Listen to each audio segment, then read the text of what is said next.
Support for the Alan L. Edwards Psychology Lecture Series is provided by the University of Washington Alumni Association.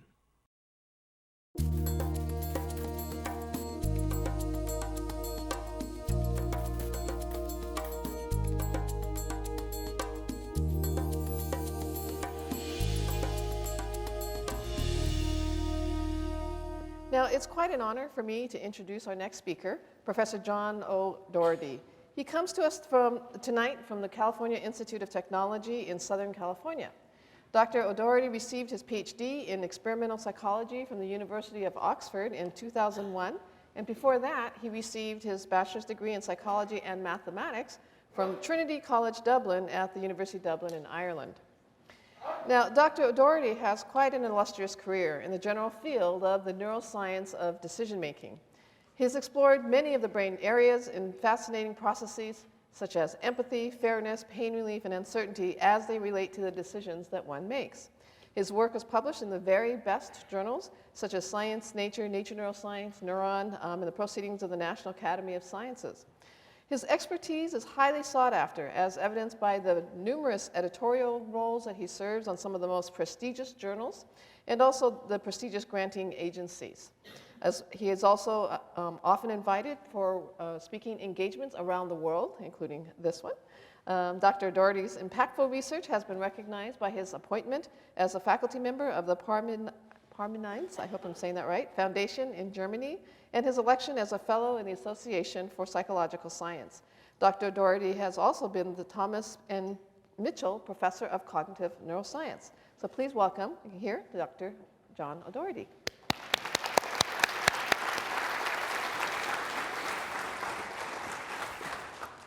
Great. Well, thank you very much for the very kind introduction, and also thanks to Professor Kim for inviting me to join him for this lecture. And it's a great pleasure to be here in Seattle. So coming from Ireland, I'm very used to the weather here, although I guess we didn't get the rain tonight. But nevertheless, I feel very much at home, especially coming from Southern California. Okay, so what I'm interested in is a problem such as this, which is imagine that you're out in the woods and you suddenly see a path, two paths that bifurcate, and the question is, how do you decide which path to go on, right? So what's going on here is what you call sort of decision-making under uncertainty. So you don't know what will happen if you go down the left path versus going down the right path, right? So you have to somehow rely on your past experience, on some other information that you might be able to collect from your environment to enable you to make the decision. So there's considerable uncertainty going on, and how does the brain solve that kind of decision? And it doesn't have to be a decision like this. It could be, what item would you like to choose on a restaurant menu, especially if you haven't been to the restaurant before. It could be the decision that you guys made to come here tonight to hear me give a talk, and of course you might rapidly come to regret that decision. Or it could be, much more sort of impactful decisions, such as, what job to take, what city to move to, who to marry. Okay, so the question is, can we understand how the brain actually allows us to make those kinds of decisions? And we can really think about our brains essentially as devices that allow us to transform information in the world and the stimuli that we see about us as we go about our everyday lives into actions. So we process the information that comes in from our senses, and then we generate actions at the end of the day. And when we want to understand decision-making, we can sort of unpack that a little bit more. So we actually already know a lot due to, basically about 50 years of research on the brain. We know a lot about how the brain decodes sensory information, for example, visual information. We know a lot about the brain circuits that might be doing that. And we actually know quite a bit about how the brain selects actions, implements motor commands to allow us to generate movements. And really what we can boil down the decision-making problem to be is what's going on in the middle. So how is it that we take in that sensory information, we process it, we recognize what's going on, and then in turn we can sort of decide what actions we're going to select. So that's the big question. So the goal of decision neuroscience as a sort of a nascent, emerging field in neuroscience is to obtain an understanding of how this happens in the brain. What are the computations? Okay. Now, we can actually look back to over 100 years, 150 years, to perhaps one of the first reports of a neural basis or neural structure involved in decision-making, which comes back to a report that was published by a guy called Harlow. So not the same Harlow. It's about 100 years before the other Harry Harlow. This was a guy called John Harlow, who's a physician. And he was reporting on a guy called Phineas Gage. And this guy is kind of very famous in sort of neuropsychology textbooks and in neurology. So many of you may have heard about this case. And he was a railroad construction worker. And what he would do is he would essentially blast rocks. So he'd drill a hole in the rock, fill it with blasting powder, I guess to clear a way for the railroad tracks, and essentially cover it with sand, compact it using a tamping iron, and I guess then it would be detonated and sort of would blast a hole in the rock. And then in 1848, just outside Cavendish in Vermont, what happened was, I think the report suggests that he may not have put the sand down, so he may have forgotten to do that step. And what happened was that the tamping iron, which is this big thing you can see him sort of holding here, essentially was blasted through his skull, okay? And essentially went in through his head, and you can see sort of went in through the sockets of his eyes, of his eyeball here, okay? And what Harlow reported on was that there were a lot of changes to Phineas Gage's personality and behavior. And he sort of changed. So Harlow says that the equilibrium or balance, so to speak, between his intellectual faculties and animal propensities seems to have been destroyed. He is fitful, irrelevant, indulging at times in the grossest profanity, which was not previously his custom, manifesting but little deference for his fellows, impatient of restraint or advice when it conflicts with his desires, at times pertinaciously obstinate, yet capricious and vacillating. And I think this is kind of perhaps the most relevant for decision-making, devising many plans of future operations, which are no sooner arranged than they are abandoned in turn for others appearing more feasible. Okay, so it was said that he was sort of no longer Gage, no longer the person he was before he had the lesion. And Hannah Damasio and colleagues at the University of Iowa at the time used some computerized reconstructions to sort of map the trajectory of this tamping iron through Phineas Gage's head. And what they concluded was that the areas most primarily affected is an area called the ventromedial prefrontal cortex. And so this is, just to orient you, this is the front of your brain. So this is your frontal lobe. These are your frontal lobes here. And the ventromedial prefrontal cortex you can think of as this area down here onto the orbits, or just above the orbits of your eyes, which is called the orbitofrontal cortex, plus a region of medial prefrontal cortex along here. Okay? And so what they suggested was that this might implicate this region in somehow being involved in decision-making. And a more formal test of that was done also at the University of Iowa by Anton Bashar and colleagues.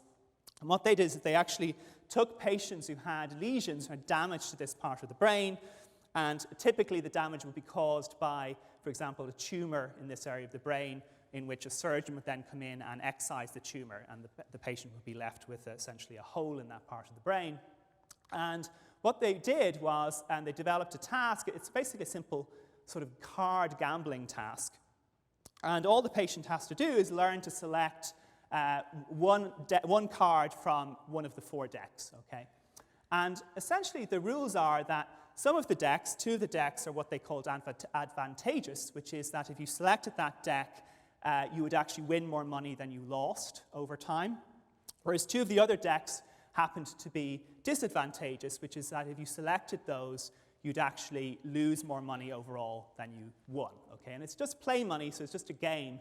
But what they found was that unlike the controls, who very quickly learned to select the advantageous deck and avoid the disadvantageous decks, the VMPFC patients essentially were unable to learn that, even over a large number of trials. And so that's sort of one of the first reports, the formal reports, that if you have damage to this part of the brain, you're impaired in some way at making good decisions. Okay, so one question could be, well, what exactly is this part of the brain doing that allows you, if you have this part of the brain intact, to make relatively good decisions? Okay, so One idea that we can sort of think about that might be relevant comes from economics, okay? And this is the notion of utility.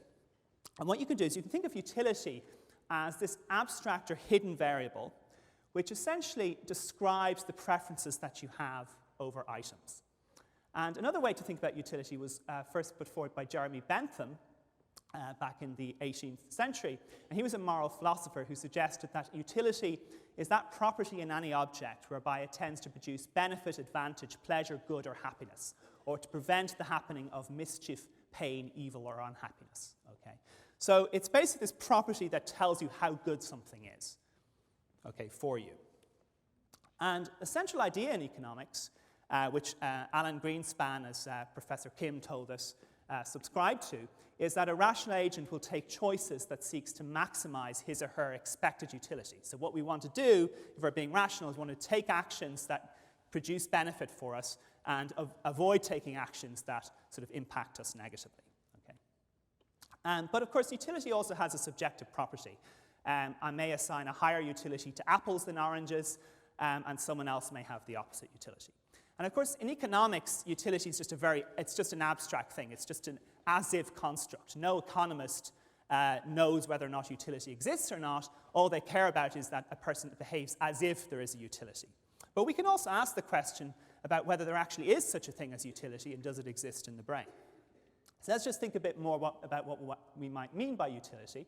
So imagine that we have some goods that we're considering, and imagine that we have a representation of utility. So let's say we can make up an abstract unit called utils, and we can say, well, these are the utils we have for this apple here, if we're considering consuming it, and these are the utils that we have for the orange. Okay, so for this particular individual, this person clearly likes the apple more than the orange, so the implication would be that they would choose that more often if they were faced with that choice. And here's a hamburger, and this particular person, probably like many people in the real world, has a much higher utility for the hamburger than the other goods. Okay, so we could be looking for that kind of signal in the brain. Okay, so let's think a bit more about the kinds of tasks that we might be able to study to try and get at decision making. So one type of task that we use is called the three-armed bandit task, or it could be any number of arms, 4 arms, 5 arms, whatever you want. But here's an example of a three-armed bandit task. And to imagine what this task is like, picture yourself in Las Vegas, and you are going into a casino, and there are 3 slot machines in front of you, and you have no idea. You know that one of the machines is going to pay out more money. It's going to actually be a good machine, but you don't know which one is going to pay out. And so the question is, how would you solve the problem of learning how to select the machine that pays out the most? And probably what you want to do is you want to sample the different machines, try them out, and see what happens. Okay? So we can actually think about there being a bunch of things that might happen. So let's say I try this green machine over here, and what might happen is that, let's say I win money. Okay? So I win $1. Okay? So somewhere in my brain, I'm going to want to be able to represent that that was a good thing. Okay? That was actually a positive thing to happen to me. And then I want to be able to use that information to, in future, update my choices. And so the idea would be that I will experience these outcomes, which could be winning $1, could be losing $1, could be losing any amount, or winning any amount. And then I use that to update another representation, which I'm going to call a decision utility. And the decision utility is really the expected utility of different options. So in other words, I will have an expectation for how much reward I'm going to get, how much money I'm going to win on the different machines based on my experience of sampling those machines, and I'm going to use that to guide my choice. That's the idea. So we can actually ask 2 questions here. We can say, well, first of all, can we understand how the brain represents experience utilities? Because clearly you have to be able to know that something is good if you're ever going to be able to learn to choose that thing in future. Okay, so you need to have a representation of experience utility. And then we can ask the question about where decision utilities are encoded. Okay, so what about experience utility? So one question will be, how can we study this in the brain? Okay, well, one thing that we can do is, this is, by the way, work that's going to be done in humans. We can give stuff to an individual, and they will report how much it differs in its experienced utility or pleasantness. They'll tell you how nice it is. Do they like it or not? Does it make them feel good? Okay? So that's something we can do. And then we can look for areas of the brain where neural activity correlates, changes as a function of changes in those subjective reports of experienced utility. And we can see, is there anywhere in the brain that looks like that? Now, the problem we have if we're working in humans is how do we measure neural activity? So neurons are these little cells in your brain, and of course we can't directly measure them without putting in electrodes and actually listening to the activity directly. But of course that's a very invasive thing to do, and we can only do that under very, very limited situations, which Professor Kim alluded to, which would be where patients are, for example, undergoing neurosurgery, and the surgeon is placing electrodes in the brain to listen to the activity, so the surgeon can work out where in the brain, for example, do you want to sort of cause a lesion so that you can, for example, help to cure things like epilepsy. Okay, so there are limited situations where it's possible to do this, but most of the time we can't do this kind of invasive recording in people for obvious reasons. So we have to try to make do with other ways of sort of measuring activity.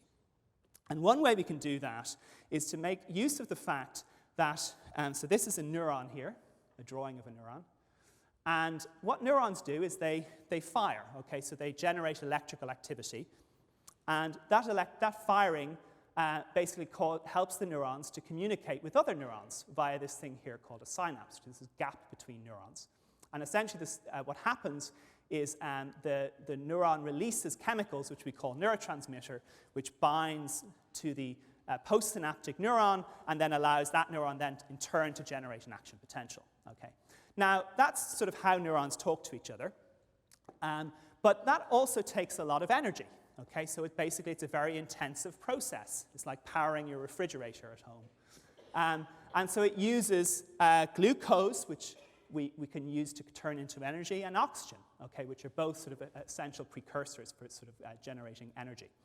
And so what we actually can find is that when areas of the brain are active, there's an increase in blood flow to that part of the brain. And that carries with it increased amount of oxygen, so that the part of the brain that's working hard gets the energy and can so basically activate the neurons in the way that it needs to. Okay? And so we can use those markers, and that's what techniques called functional neuroimaging or brain imaging allow us to do. And a particular version of that technique called functional MRI is in which we put people in this very powerful magnet here, such as this one, like the one that you might be familiar with. If you have a broken leg at hospital, you'll go to sometimes get an MRI scan.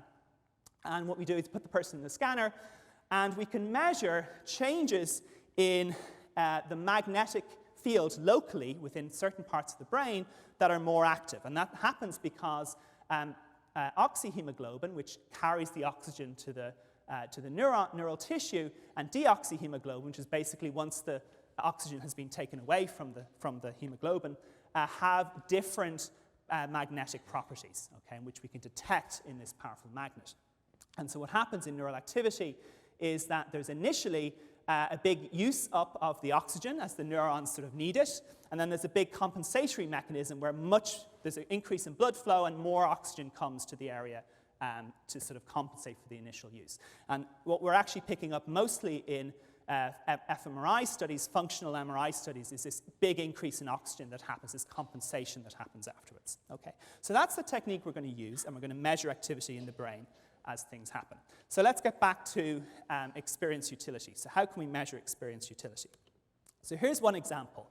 So this is, we're looking at are there parts of the brain that represent the experience utility for a pleasant food smell.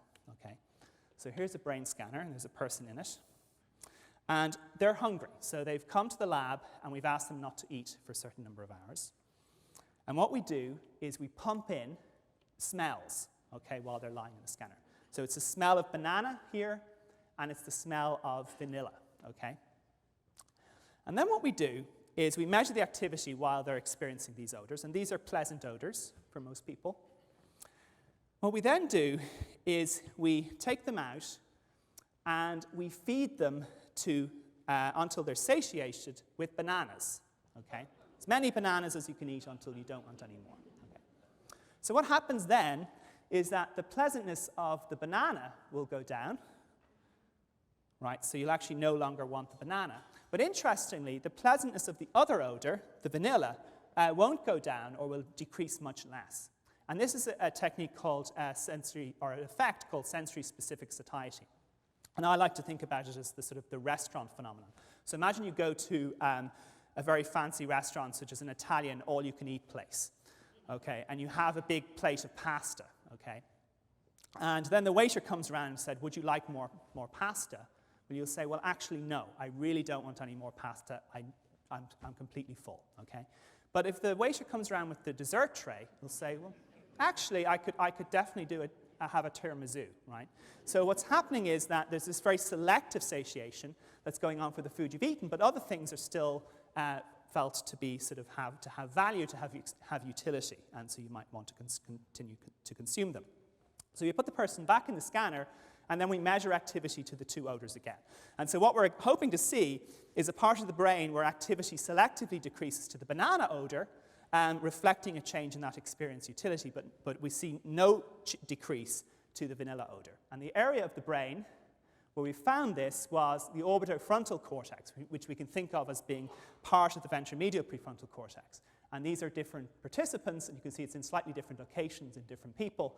But essentially, if you average over that, what you find is that essentially there is a selective decrease to the banana odor where in activity in this area, whereas the vanilla odor, if anything, is increasing a little bit after you've fed them to satiety in the banana. So that's one piece of evidence suggesting the orbitofrontal cortex is involved in this experience utility for a food smell. So what about winning money? Okay, here's another experiment. So we put people in the scanner. They're playing, again, a simple type of game where they have to select between two stimuli, and they select a stimulus, and then they win money. They're told, well, you've won. This study was done in the UK, so they've won UK pounds. And what we're doing is we're just measuring activity to different amounts of money that they might win as they're doing the task. And one area in particular where we saw correlations or activity that's proportional to the amount of money that they win or lose is in the orbitofrontal cortex. Again, actually a more medial part this time, called the medial orbitofrontal cortex. And this area is sort of increasing activity the more money that you win. Okay. Let's think about another kind of stimulus. What about attractive faces? Okay. So do our brains respond to attractive faces? And so what we did here is we put people in the fMRI scanner again, and we presented different faces. We didn't even tell people what we're doing. We told them we're going to show you different male and female faces, and we just want you to tell us whether the faces are male or female. Okay, so they just had to make a gender judgment on the face. But what we manipulated is that the faces varied in their attractiveness. So some faces were sort of ranked as quite highly attractive, and other faces were ranked as quite low in attractiveness. I'm actually not showing you the faces ranked as low in attractiveness here. But what we did then is we looked at activity that correlated with these attractiveness ratings. And again, the area that we found, or one of the areas we found, was this medial orbitofrontal cortex, okay, which was sort of very robustly correlating with this attractiveness rating. Okay. We can look at another type of stimulus. What about music? Okay, so this is a study that was not done by me, but by Anne Blood and Robert Zatorre and colleagues in McGill at the MNI in Montreal. And what they did, this was actually using a technique called PET, positron emission tomography, which is slightly different from MRI. But what they did is they had participants in the scanner, in the PET scanner, and they played a collection of different musical notes to the participants. And what they did is they varied the consonants, they varied the harmony. So some combination of notes sounded really awful, whereas other combinations sounded quite pleasant and sort of harmonious. And as they changed the degree of consonance between the notes, activity in this region again increased. So the more consonant the notes were, the more pleasant they sounded, the greater the activity in this region. Okay, so again suggesting this area is sort of involved in this experienced utility. Okay. Okay, so what about wine? So I imagine a lot of you consider yourselves to be sort of good wine drinkers and perhaps experienced wine tasters.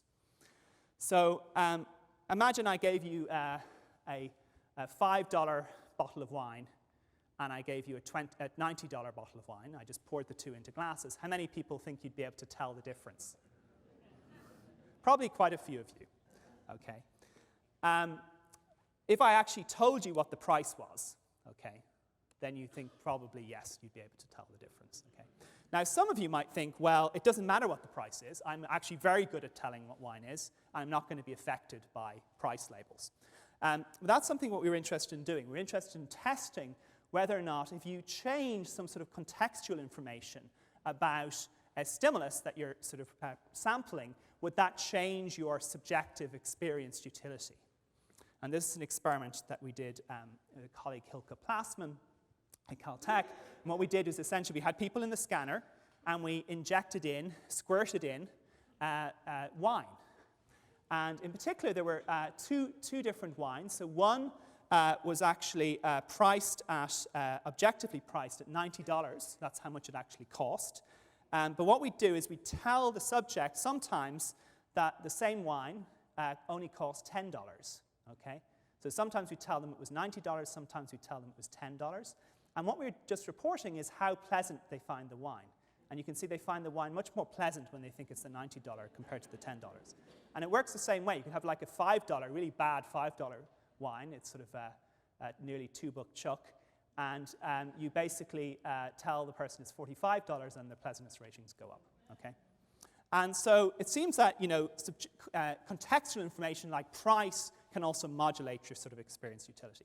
And we can look in the brain to see whether that happens in the brain too, and indeed it does. So in this, again, this area of medial OSC, or kind of more generally ventromedial prefrontal cortex, you see activity that is increased in response to the wine when you think it's more expensive compared to when you think it's cheaper, okay, even though it's the same wine. Okay. All right, so now we've sort of got a good idea that at least in a human brain, we seem to find this experienced utility signal in the ventromedial prefrontal cortex. So let's go back to sort of decision utility. So a big question that you might ask is, well, this is a situation where clearly we're not showing you, the bottles of wine. We're not showing you the bananas. You don't know what the utility is of the goods. You have to learn through sampling to work out, which of these slot machines is better than the other. So how might you do that? How might you learn these decision utilities for things? And one idea is that's become very influential in the sort of neuroscience field is the idea that the way that you might learn something like this is by using a signal that's called a prediction error, okay, formally. And all that really means is just kind of a mathematical way of quantifying how surprised you are, okay? So another way of thinking about it, it's really the difference between what your experience utility actually is and what you expect it will be, which is your decision utility, okay? So let's just think about that in a more concrete way. So imagine I'm choosing this green slot machine, and this here is my decision utility, and it's very low. I've never sampled this machine before. I don't really have any good expectations about it. So I come along and I sample that, and whoa, I just won $1, okay? So what's going to happen is I'm kind of surprised. I wasn't expecting to win, so I'm going to have this big prediction error, okay? And the idea is that I use that, or my brain uses that, to update my decision utility. So next time I come along, I'm actually less surprised. I actually now think, well, this could be a good slot machine, and maybe I'll choose it again. And I'll come along, and I'll choose it again, and I've won again. And yeah, I'm still a little bit surprised because I haven't fully learned to predict it, that I'm going to win, and I get a prediction error, but much less than I got last time. Okay, and then I gradually update my expectations again. Okay, and so the idea is that this prediction error signal could be one way by which you might learn these decision utilities for things. Okay, sometimes it might come along, and you thought you were going to get the reward, and actually you didn't. And then that's also kind of a surprise, but what that is it's kind of like a negative surprise, right? You thought it was going to be good, and it wasn't. So actually this signal would actually, in that case, be negative, and that would then be used to decrease your decision utility going forward, okay? So it's a very flexible signal, and actually the reason why people got interested in this is because of work by Wolfram Schultz, who's at the University of Cambridge, and others who recorded from these neurons from a class of neurons called dopamine neurons, which we think carries a prediction error. So these dopamine neurons are located in the midbrain, very, very deep in the brain, in structures called the VTA, ventral tegmental area, and substantia nigra. And they send signals up to lots of other parts of the brain, including the prefrontal cortex, also very densely into an area of the brain called the striatum. And these signals, so from the work of Wolfram Schultz, he found that these signals carry this signal called, these neurons carry this signal called a prediction error. They look like a prediction error. And so one question that we could ask is, can we see similar types of signals? So that work that I just described was done in animals, and can we see similar kinds of signals in the human brain? Okay.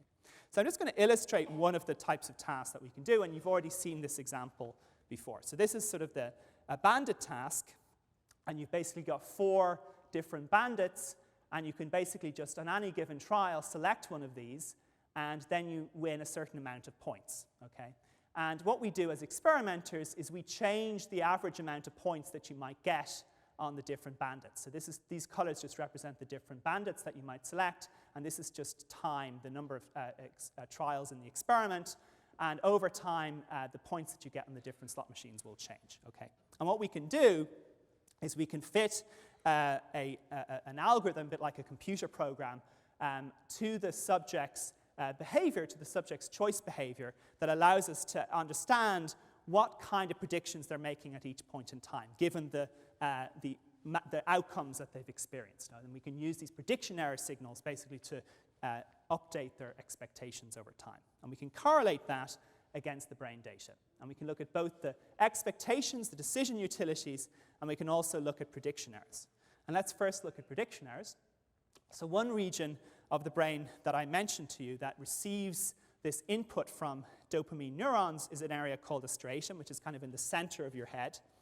And we can look for sort of blood oxygenation signals in that part of the brain in our fMRI scanner, and we can see changes in activity in this region. These are just from a bunch of different experiments that are correlating with this prediction error variable, okay, which we think might be underpinning the learning of decision utilities. We can also look deep down in the dopaminergic midbrain. It's a little bit harder to get to it because it's these are very, very small areas. And so we have to use techniques called high-resolution fMRI, where we really try to increase the resolution and really try very carefully to extract the signals from these areas. So it's quite technically challenging, and this is kind of work in progress. But if we do that, we can also see these prediction error signals down in these sort of nuclei down in the midbrain as well that sort of are known to have the dopamine neurons. Okay. So the next thing we can do is look for these more sort of decision utility signals. And the areas where we actually find that type of signal is in the ventromedial prefrontal cortex most prominently. So this area here is correlating at the time when you're making a choice of a particular bandit, it's correlating with the amount of reward you think you will get for selecting that bandit. Okay? So the more you think you're going to get a lot of reward, the higher the activity, and the more you think you're not going to get reward, the lower the activity. Okay? And this is just another example from a separate study showing a similar type of effect. Okay? All right, so we now have sort of got to understand that in the ventromedial prefrontal cortex, at least, there appear to be these signals of not only experience utility when you actually experience a reward, but also this decision utility that you might use at the time when you're sort of making a decision whether to select something or not. But another sort of question you might ask is, well, how does the brain actually make choices between very different types of rewards? Okay, so often we can make very sort of complicated decisions between very different things. And so here's an example. Supposing I have a choice of a smartphone, a ticket to see my favorite band at my local concert hall, or a bottle of very fine Irish whiskey. Okay, so these are my choices. And so what an economist might think you would do, is you would compute a utility, just like we talked about, and for these different goods. And basically then you would just compare the utilities. Okay, so that would be my utility for the whiskey. Although unfortunately, that's what my head thinks, but my stomach actually, unfortunately, reacts very badly to whiskey. So my utility, regrettably, is 0 for the whiskey. Okay. So the idea would be that what I try to do is sort of compute what's called a common currency. So I have to sort of convert all these different goods into the same sort of space for computing their utility, and then I can compare them directly. Okay? And so one question would be, how might that happen? And one hypothesis would be that, well, when I'm processing the utility of anything, I first have to decode the item, sort of recognize what it is. Is it a bottle of whiskey? Is it a phone? And then I have to sort of compute the utilities of these items separately, and then somehow these have to get passed into an area of the brain where they're all represented at the same time, what we call a common valuation area, which I can then use to sort of generate the decision. Okay. So to study this, we basically came up with a sort of a parallel sort of example in the lab. Okay. So what's happening here is that there are food items. So we're presenting people with different food items. They're also hungry.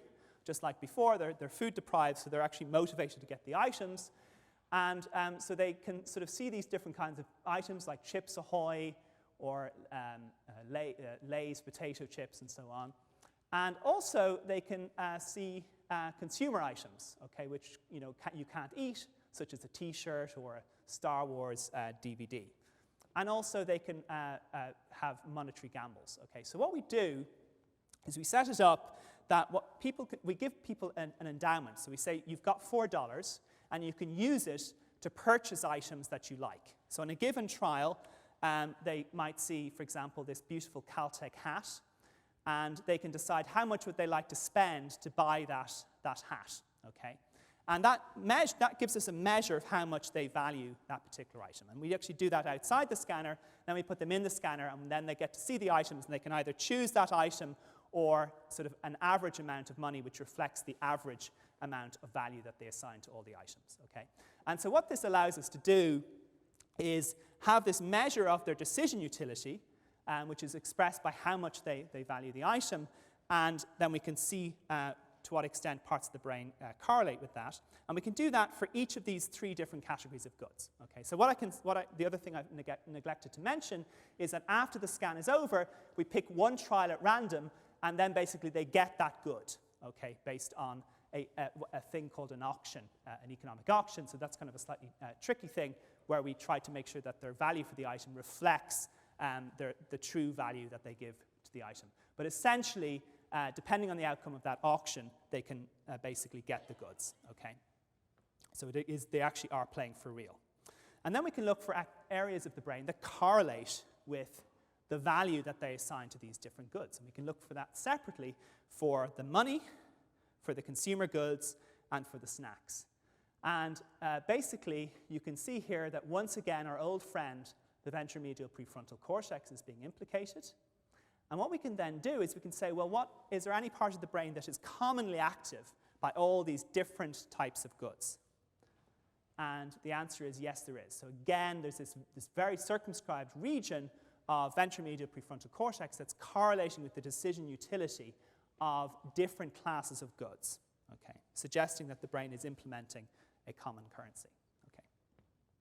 Okay, so another question you might ask is, well, do humans always act in ways in which they're choosing things based on the utility of a particular goal? Okay, do we always behave in that way? And I think the answer is probably no. Sometimes we're creatures of habit. Sometimes we do things without necessarily thinking about the consequences of those actions. And here's a good example of this. So this is a road in Ireland. And very often, particularly in the summer, Ireland gets visited by American tourists, but not just Americans, it could be Europeans as well. And they tend to drive on the right. Whereas in Ireland, of course, the convention is that you drive on the left, okay? And often they'll come out of the airport and they'll be very careful, trying very hard to make sure they stay on the left, going left, left, left, left, or whatever.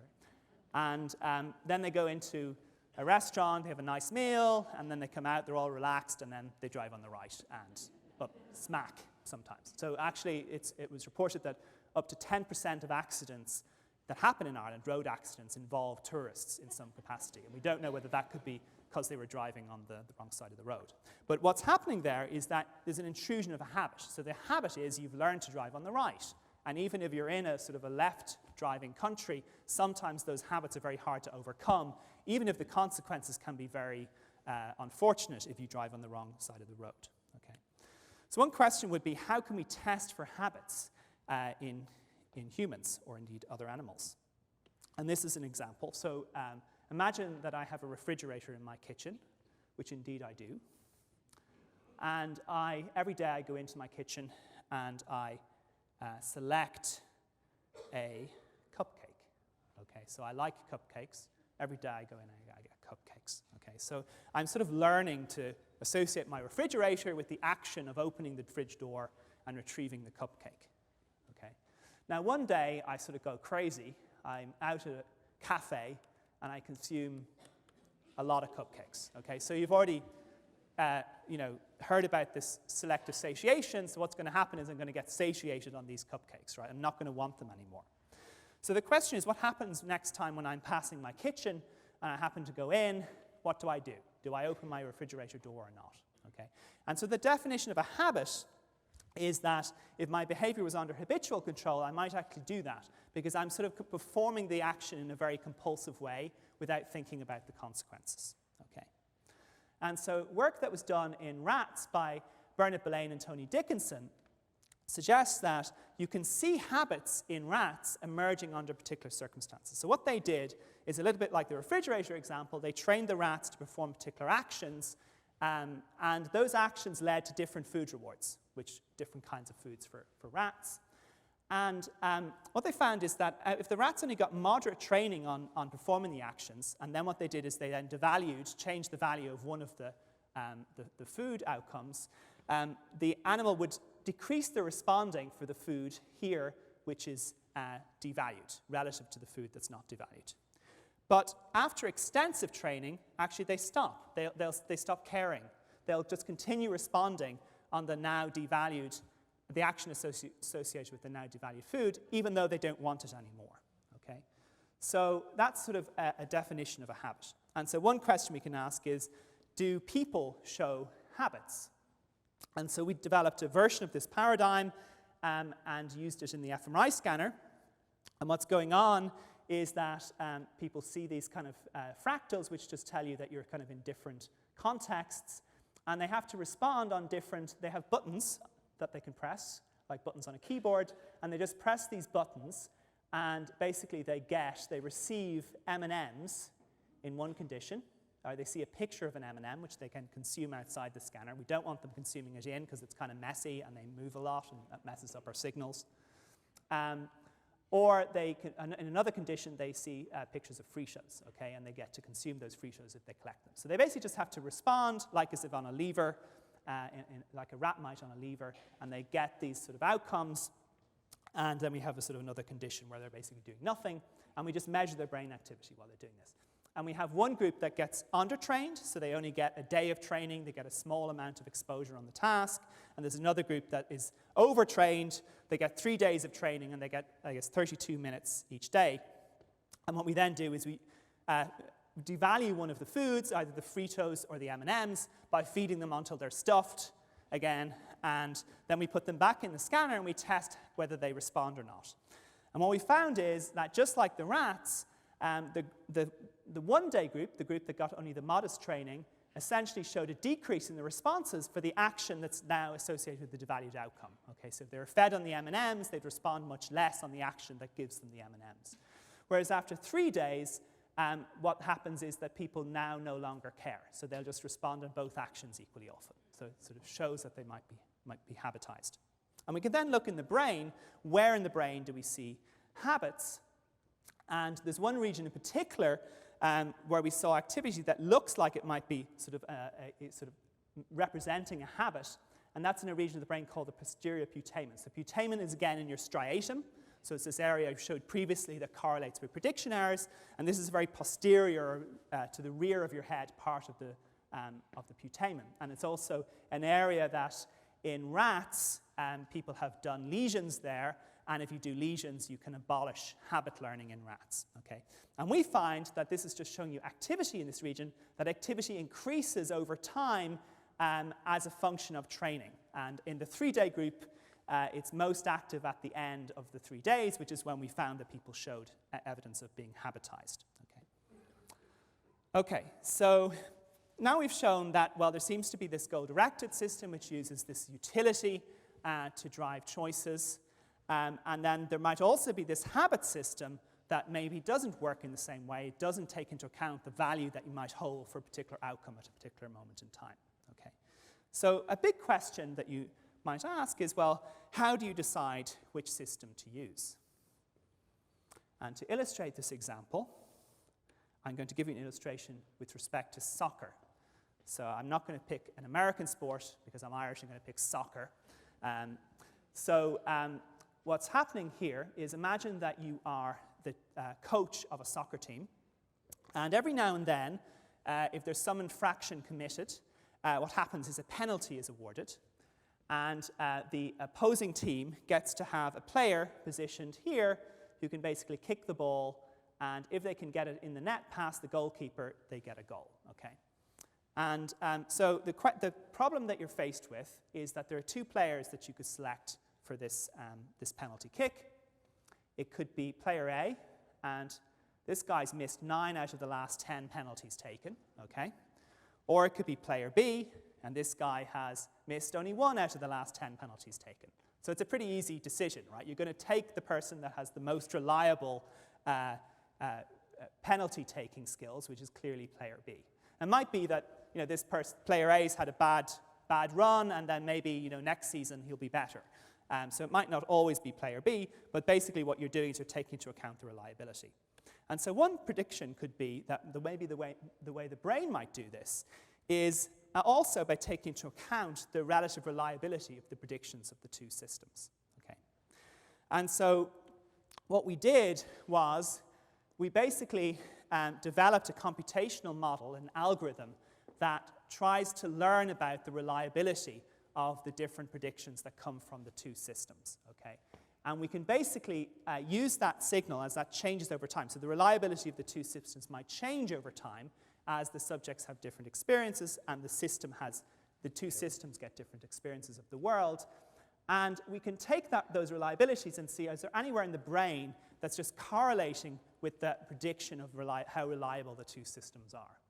And we find regions of prefrontal cortex. So it's a different region to the one we were talking about previously, the ventromedial prefrontal cortex. Instead, it's a region called the inferior lateral prefrontal cortex, and this is present in both hemispheres. And this area is correlating with how reliable each of the strategies are, the goal-directed strategy versus the habitual strategy. And there's another region here called the frontopolar cortex, which also seems to correlate. And so one hypothesis would be that you have this region tracking the reliability, which is kind of like the coach of the soccer team. And this region is then saying, okay, this time you should be in charge of driving behavior because you're more reliable, and this time you should be in charge. Okay, so the idea is that it might be allocating control in different ways. And one thing that we did was we looked for the extent to which this region here talks to the posterior putamen area that we talked about previously that's involved in habit control, or also talks to the ventromedial prefrontal cortex that we saw is involved in goal-directed control. And you can see, well, to what extent do these regions, the connections between these regions change as a function of the extent to which they have different reliabilities. Okay. And what we find is that this area seem to talk specifically to areas of the brain involved in habitual control, and not so much to areas involved in goal-directed control. And so what we think might be happening is that the arbitrator is essentially modulating the habit system. And one prediction from that would be that maybe what's going on is that your habit system is kind of your default state. All else being equal, you should be habitized, because it's kind of easier, it's much less demanding to behave in a way according to habits, because you don't have to think about the consequence of your actions. You're kind of just acting in an automatic way, and it's much easier to do. Okay, so that would be sort of one prediction, and we actually found that that's true. So this region is talking selectively to the habit area, and we think what it's doing is it's switching off your habit system when you think you should be goal-directed. Okay. All right, so to conclude, we're starting to get an understanding of what's going on in the brain when you're making these kinds of decisions under uncertainty. So we know that there seem to be these decision utilities which can be used to guide choice. And we think that the ventromedial prefrontal cortex is involved in these decision utilities as well as in experience utilities. And we think these decision utilities are learned by means of a prediction error signal, which may depend on a neurotransmitter called dopamine. And we also are able to distinguish between brain systems that appear to be involved in two different types of control. This goal-directed control, which is where you're actually using these utilities directly, and this habitual controller, which is sort of more reflexive automatic. And we finally start to pinpoint arbitrators that might be involved in allocating control to the different strategies. And just a final word as to why this is important. I think it's important to understand how the brain makes decisions. If you wanted to build a computer that makes decisions in a human-like way, it'd be very important to understand what the algorithms the actual brain uses to do this. But I think for me, the more exciting reason is that many types of brain diseases and psychiatric disorders involve difficulties at making good decisions. And an example would be addiction, obsessive-compulsive disorder, depression. All of these seem to involve in some way impairments or difficulties in making decisions. And I think if you can understand how the healthy brain makes decisions, we can maybe ultimately develop new approaches for the diagnosis and treatment of these disorders. And I'd finally like to thank all of the people in my lab who've been involved in doing this research, as well as the many collaborators I have dotted around the country and the world, and also my funders. And thank you for your time.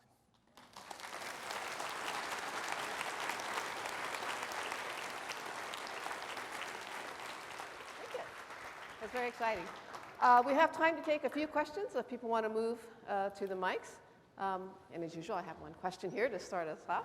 So you had mentioned that the ventral medial prefrontal cortex is important for this common valuation system. And the examples you gave are sort of externally determined values. Yeah. What about intrinsic determined values like sense of satisfaction and such like that some people might enter into a valuation system of some level? Is that happening at that same point? Or? It's a good question, and I think that it hasn't been addressed, and that's something that clearly should be addressed. I think it's a very good point. Yes. Okay. Yeah. Are there any other questions for Dr. O'Doherty? We're running a little bit late, but we still have some time. It was just so crystal clear. Then I just want to also remind you that both Dr. Kim and Dr. O'Doherty will be here for a little bit afterwards. So if you want to come and talk to them individually, that they are here and available for questions. Okay? You have one question back here? Yeah. I have a question and a comment. Question is, why would Alan Greenspan be so surprised about risky mortgages when someone, based on their decisions, could be out in the street or lose their home or whatever? Yeah, it's a great question. I'm going to take the fifth on that one. It's beyond my expertise. The second comment is that one of the most interesting things I've read recently about economics is that people have utility or choices that aren't rational necessarily or cover economics. The author listed 20 areas like family or love or community, education that don't have anything to do with economic utilities. Anyway, it was pretty enlightening. Yeah, I mean, I guess that economists might say, well, that you can assign a utility to anything, right? So you can say that anything that a person has a preference over, they would have, a different utility for that item. So it's kind of, you can argue it's almost circular, but that would be the sort of the definition of utility that economists use. But I think you might be getting an interesting point, which is that clearly sometimes people don't behave in ways that would conform with rational theories, and they deviate in interesting ways. And that's one of the very vibrant areas of research that people are working on right now, is trying to understand why is it that there are these deviations. And one potential explanation is that I already talked about this habit system. And sometimes the habit system might intrude on your choices, on your goal-directed choices, so because they compete for control. So sometimes you can do these kind of more irrational things because of the intrusion of habits. I think also Professor Kim talked about these kind of what is called Pavlovian or kind of fear responses, and that's also a very potent effect, which, as he hypothesized can probably also influence and bias your choices. And so there's all these different interacting systems that might sometimes make you behave in ways that are less than rational. But they may still be adaptive under some situations. Yeah. Okay. One question over here. In recent years, we've been driven a lot more by algorithmic decision making in normal life. Financial algorithms being used in Wall Street, and in medicine, protocols driving decision making rather than deductive reasoning. Do you have any comments about that? Well, I mean, I think that is a potential application of if you can sort of understand ways of making good decisions, that you should be making good decisions, and you can incorporate it into a computer algorithm. Potentially, you can sort of offload some of that and make people's lives easier. Or also, if you understand wonder what situations do people make bad decisions, right? Where do they actually behave in ways that are clearly suboptimal and clearly lead to poor outcomes? And then if you can sort of understand how that happens in intact individuals, maybe you can then sort of find ways of using external mechanisms such as computer programs to help guide people make good decisions. So I think, potentially it has a lot, it can be quite a positive thing. Yeah. Do you have a question up on the balcony? Yes, I don't. Is the mic? Yes, I guess it is working. So the question I have is related to obesity in the United States and the manipulation of our brains through advertising. Yeah. So I'm wondering, what can you tell us about how this research spins off into industry to affect the way ads are put together to basically bypass our controls? Yeah, I mean, that's a great question. So we do know that there are lots of ways in which you can modulate people's choices by providing stimuli, for example. So an example would be a stimulus that predicts a reward. So if you pair sort of a label with, say, something rewarding like a nice cold beer or a pretty person or something like that through an advertising, and then you present that cue also in the context of when you're actually buying a product, that can invigorate responding. And we know that there's an effect called Pavlovian instrumental transfer that might underpin that. So that's clearly, there could potentially be negative outcomes from this research if it can be used to sort of increase the vulnerability that people have to sort of advertising. But on the other side, if you start to understand, for example, so you mentioned obesity. So obesity, in one sense, could be seen as a compulsive disorder, right? So it can lead to, in some cases, compulsive eating. And that actually could be an example of habitual control, right? So where maybe the habit system is controlling behavior and causing the overeating, and maybe the person's goal-directed system, if they were able to exert goal-directed control, they'd be able to sort of resist overeating and sort of maybe control their behavior a bit better. And maybe the work that we're doing now on trying to understand how these goal-directed systems and habitual systems might interact with each other could potentially lead to, I think, ways of trying to treat these disorders. So I think that would be the more positive side, is to emphasize that the research could also help to sort of find ways to adapt behavior, and potentially also to find strategies to help to minimize people's vulnerability to those kinds of cues in the world that you mentioned. Yeah. Okay, well, I'd like to thank Dr. Doherty one more time.